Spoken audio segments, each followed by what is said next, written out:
Hello everyone, welcome to gate notebook. और आज हम इस वीडियो में जानेंगे what is access matrix. Yes, system security का एक बहुत इंपॉर्टेंट टॉपिक है। असेस मैट्रिक्स क्या होते हैं और फिर हम इसके अनदर पार्ट्स को भी डिस्कस करेंगे वन बाय वन। अभी तक आपने गेट नोटबुक यूट्यूब चैनल को सब्सक्राइब नहीं किया है तो सब्सक्राइब कर लीजिए, साथ ही बेल आइकन पर ज़रूर क्लिक करें ताकि आपको टाइमली नोटिफिकेशंस मिल सकें। प्रीवियस वीडियोज़ को आपने नहीं देखा है तो उसके लिए हमने प्लेलिस्ट को ऑलरेडी तैयार कर दिया है ताकि आप उनको जाकर देख सकें। स्टार्ट करते हैं असेस मैट्रिक्स। सो असेस मैट्रिक्स की बात करें तो मैट्रिक्स मतलब जहाँ पर आपके पास रोज एंड कॉलम्स का कलेक्शन होता है, यही होता है ना मैट्रिक्स। अगर आप मैथ्स के टर्म्स में बात करें तो this is called matrix, right. This is 0 0, right. अगर मैं इस तरीके से बनाऊँ या फिर 1 0 0 0 1 0 लाइक दिस, राइट। तो ये हो गया आपका 2 × 2 का मैट्रिक्स और ये हो गया 3 × 3 का मैट्रिक्स, जहाँ पर आपका 2 और 3 क्या है तो रोज एंड कॉलम्स को रिप्रेजेंट करता है। तो ये एक तरीके से आपको क्या बताता है, जितने भी प्रोसेसेस होते हैं सिस्टम के अंदर, ओके। एक सिस्टम है, एक सिस्टम के अंदर जितने भी प्रोसेस होते हैं वो किसी न किसी डोमेन में जाकर एग्जीक्यूट हो रहे होते हैं, है ना। तो वो सारे के सारे प्रोसेसेस डोमेन में एग्जीक्यूट हो रहे हैं। एट द सेम टाइम उन प्रोसेसेस के पास अपने खुद के राइट्स होते हैं, ठीक है। वही राइट्स क्या कहलाते हैं, असेस राइट्स कहलाते हैं, राइट। तो उसी के बारे में ये असेस मैट्रिक्स है, ओके। तो हम स्टार्ट करते हैं इसके साथ। तो ये एक तरीके का सिक्योरिटी मॉडल होता है और इस मैट्रिक्स के ज़रिए किसी भी कंप्यूटर सिस्टम के अंदर प्रोटेक्शन स्टेट को मेंटेन किया जा सकता है और वही चीज़ मैट्रिक्स के टर्म्स में यहाँ पर रिप्रेजेंट की जाती है। तो कैसे ये यूज़ किया जाता है, तो हम जो भी असेस मैट्रिक्स है उसका यूज़ इसलिए करते हैं ताकि जितने भी प्रोसेस किसी भी पर्टिकुलर डोमेन में किसी भी पर्टिकुलर ऑब्जेक्ट से जाकर अटैच्ड होकर एग्जीक्यूट हो रही है, उनके क्या राइट्स हैं। अगर उनको उनके राइट्स दे दिए जाएंगे तो वो कहीं ना कहीं अपनी अथॉरिटी पा रहे हैं, और अथॉरिटी पा रहे हैं इससे हम ये पहचान सकते हैं कि कौन अनऑथोराइज्ड है और कौन ऑथोराइज्ड है, राइट। तो इससे क्या है, किसी भी कंप्यूटर सिस्टम की प्रोटेक्शन स्टेट जो है वो बनी रहेगी। नाउ अब ये जो मैट्रिक्स है इसके अंदर जो रोज होते हैं, ठीक है, वो रिप्रेजेंट करते हैं, डोमेन्स को रिप्रेजेंट करते हैं, और जो कॉलम्स होते हैं वो ऑब्जेक्ट्स को रिप्रेजेंट करते हैं। अगेन आई एम रिपीटिंग, जो रोज होते हैं वो डोमेन को रिप्रेजेंट करते हैं और जो कॉलम्स होते हैं वो ऑब्जेक्ट्स को रिप्रेजेंट करते हैं। अब ये कैसे रिप्रेजेंटेशन है ये मैं आपको बताऊंगी आगे टेबल के ज़रिए। अभी जैसे मैंने आपसे यहाँ पे बात की कि हर एक प्रोसेस जो एग्जीक्यूट होने जा रहा है उनके राइट्स को डिफाइन करता है ये assess matrix. Now what is assess rights, जैसे कि मैंने पहले डिस्कस किया कि मैट्रिक्स के अंदर जितने भी सेल्स हो, like this is your cell, ये आपका एक सेल है, ये आपका एक सेल है, जितने भी सेल्स हैं, ठीक है, वो सेट ऑफ असेस राइट्स को ही कैरी करते हैं, रिप्रेजेंट करते हैं। और ये असेस राइट्स जो हैं वो किन को दिए जाते हैं, जितने भी प्रोसेसेस हैं डोमेन से अटैच्ड, राइट। और उनकी एंट्री होती है आई और जे के फॉर्म में। आई और जे आपका एक तरीके से क्या हो गया, तो आई हो गया आपका डोमेन और जे हो गया आपका object. Number of domains and number of objects को रिप्रेजेंट करते हैं हम आई और जे के जरिए, ठीक है। Defines the set of operations, set of operation in the sense कितने ऑपरेशन परफॉर्म किए गए हैं डोमेन्स और ऑब्जेक्ट के अंतर्गत। And that a process executing in domain, that is D I, we don't know the count of the domain, can invoke an object so that, यहाँ पर हम कह सकते हैं इसका काउंट हमें नहीं पता, सो जेथ नंबर ऑफ काउंट हो सकता है ऑब्जेक्ट का। अब इसको समझते हैं बाय यूजिंग अ टेबल। तो यहाँ पर आपको एक टेबल दिख रही है, यहाँ पर D1 D2 D3 D4 D जो है वो क्या है, डोमेन है, जिसको हम यहाँ पर कह रहे थे D of I, राइट, जिसका काउंट यहाँ पे 4 है। Then F1 F2 F3 and printer, what are these, so these are objects, ठीक है। और यहाँ पर ये ऑब्जेक्ट का जो काउंट है उसको हम J से काउंट कर रहे थे, तो यहाँ पर J का काउंट कितना हो गया, 4 हो गया। यहाँ पर I का भी काउंट कितना हो गया, 4 हो गया। बात समझ में आ रही है आपको, ठीक है। तो ये डोमेन हो गए आपके और यहाँ पर आपके ऑब्जेक्ट्स भी हो गए। सो इस मैट्रिक्स, ये क्या है, ये एक आपका असेस मैट्रिक्स ही है, ठीक है।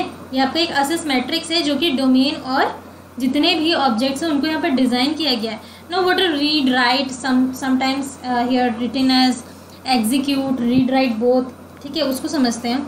तो 4 domains and 4 objects are there in the above matrix, right? 3 files हैं, that is F1, F2, F3 and 1 is your printer. F यहाँ पे files है, files का वो printer करो, all of them are objects. Then अब process executing in D1. ठीक है, D1 में एक process execute हो रहा है, right? Can read files F1 and F3 clearly, right? Clearly written here. D1 एक आपका डोमेन है where 2 files are going to be read, right? किसके द्वारा रीड की जा रही है यहाँ पर डोमेन के अंदर F1 एंड F3 दो ऑब्जेक्ट्स हैं, उनको रीड किया जा सकता है. सेकेंडली आप एक और एग्जांपल ले सकते हैं of D4. A process executing in domain D4 that has same rights as D1. As you can see, read, right? But it can also write on files, right? What is the difference between D1 and D4? So D4 के पास read करने के साथ साथ write करने का भी यहाँ पर कंट्रोल दिया हुआ है. Okay? Then let's talk about printer, which is again a object, right? So printer can be accessed only by one process as executing in D2, right? ठीक है, तो यहाँ पर प्रिंटर के लिए प्रिंट हम ऑपरेशन यूज़ कर रहे हैं, राइट? सो आप यहाँ पर देख सकते हैं कि जो एसएस मैट्रिक्स है उसका मैकेनिज्म क्या है. इसके अंदर कई सारे पॉलिसीज़ होते हैं. यू कैन सी रीड कर सकते हैं, at the same time read and right दोनों कर सकते हैं, एग्जीक्यूट कर सकते हैं, प्रिंट कर सकते हैं. So these are the operations और you can say policies and semantic properties. And specifically हमें यहाँ पर जो इंश्योर करने की ज़रूरत है, we must ensure that a process executed in any domain can access only those objects that are specified in that particular row, right? So next अब start करते हैं यहाँ पर कि access matrix की implementation के लिए किन चीज़ों की ज़रूरत पड़ती है. So these are the things, that is global table, access list of objects, capability list of domains, a lock key mechanism and the last one is your comparison, right? One by one हम इन पाँचों को देखेंगे and you will get the idea about it. So global table की बात कर लेते हैं. Global table जैसे कि इसका नाम ही है, it is a simplest approach. ठीक है, ग्लोबल टेबल एक बहुत ही आसान तरीका है. The simplest approach is one big global table, जिसके अंदर क्या होगा, बहुत बड़ा सा टेबल है. ग्लोबल मतलब जिसको हम यूनिवर्सली एक्सेस कर पा रहे हैं. ठीक है, उस टेबल के अंदर क्या क्या चीज़ें, डोमेन है, ऑब्जेक्ट है एंड राइट्स है. ठीक है, इन तीनों की एंट्रीज हो रही है एक बहुत बड़े से ग्लोबल टेबल में, that is domain, object, rights. Unfortunately this table is very large as I have written in the first, right? So can't be kept in memory without invoking virtual memory techniques. क्योंकि ये बहुत बड़ा है तो हम इसको memory के अंदर होल्ड नहीं कर सकते, और होल्ड करना है तो उसके लिए हमारे पास वर्चुअल मेमोरी टेक्निक्स होना ही चाहिए. So there is also no good way to specify groupings. If anyone has access to some resource then it still needs a separate entry for every domain. तो आप देख सकते हैं कि ग्लोबल टेबल की बात करें तो ये तीनों चीज़ें एंट्रीज वहाँ पर की जा सकती हैं, which is very good. But क्योंकि ये बहुत बड़ा है, it requires virtual memory techniques, तो अगेन यहाँ पर और एक तरीके से हमें और इन्वेस्टमेंट की ज़रूरत है. तो ये तो सही तरीका नहीं है ना. यहाँ पर हर एक जो भी जाएगा रिसोर्स को असेस करने के लिए, उसके लिए एक सेपरेट एंट्री करनी पड़ेगी हर एक डोमेन में due to virtual memory technique. So this is what about global table. Access list for objects, इसकी बात करते हैं. जो असेस लिस्ट होती है ऑब्जेक्ट की, वहाँ पर हर एक कॉलम है टेबल का, टेबल के अंदर जो कॉलम्स होते हैं can be kept as a list of the access rights for that particular object discarding blank entries.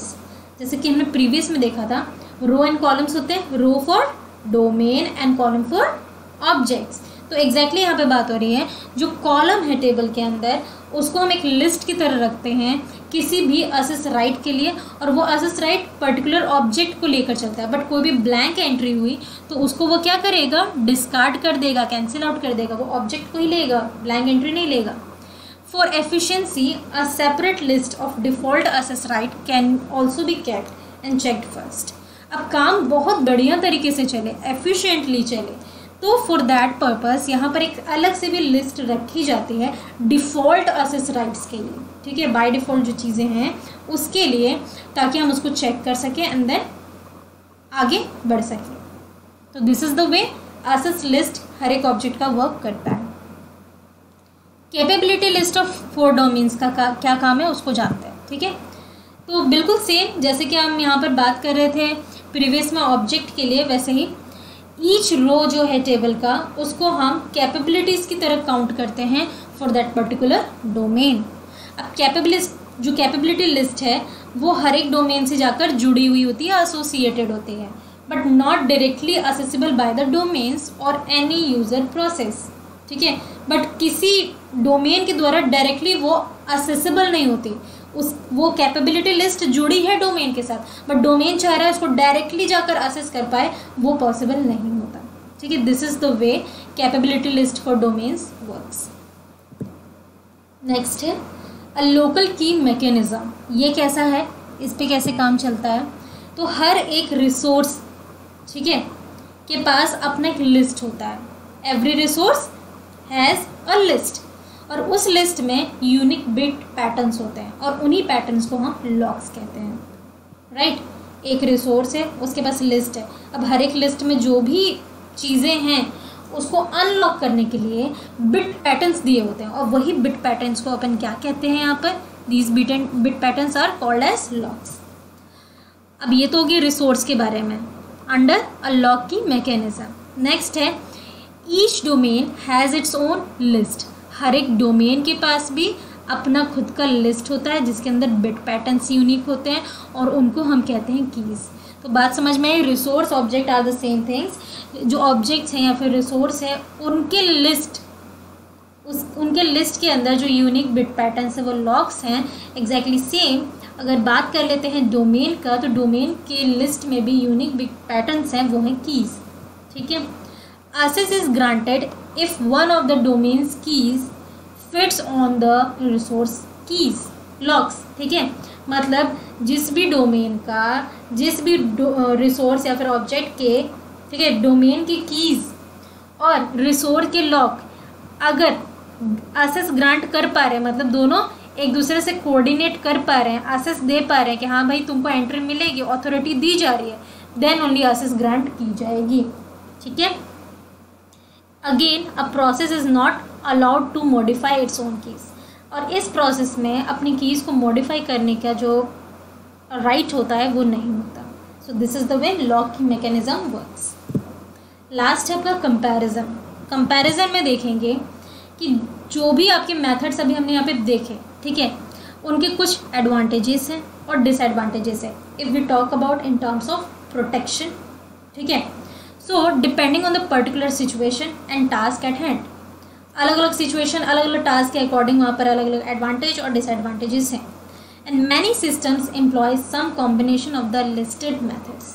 अब बहुत सारे जो सिस्टम्स हैं वो इन जो भी आपने अभी यहाँ पे चारों के चारों पढ़ा, यू कैन सी हियर, ये जो हमने अभी चारों पढ़ा, global table, access list, capability list, lock की मैकेनिज्म, हो सकता है इन चारों का मिक्सअप हाइब्रिड यूज़ किया जा रहा है अकॉर्डिंग टू देयर रिक्वायरमेंट, ठीक है, तो ये इसका मिक्सअप भी यूज़ करते हैं, right. So that's all in this video. पसंद आता है तो लाइक एंड शेयर ज़रूर करें, एंड चैनल को सब्सक्राइब नहीं किया तो चैनल को सब्सक्राइब भी ज़रूर करें। Thank you, keep learning, keep practising.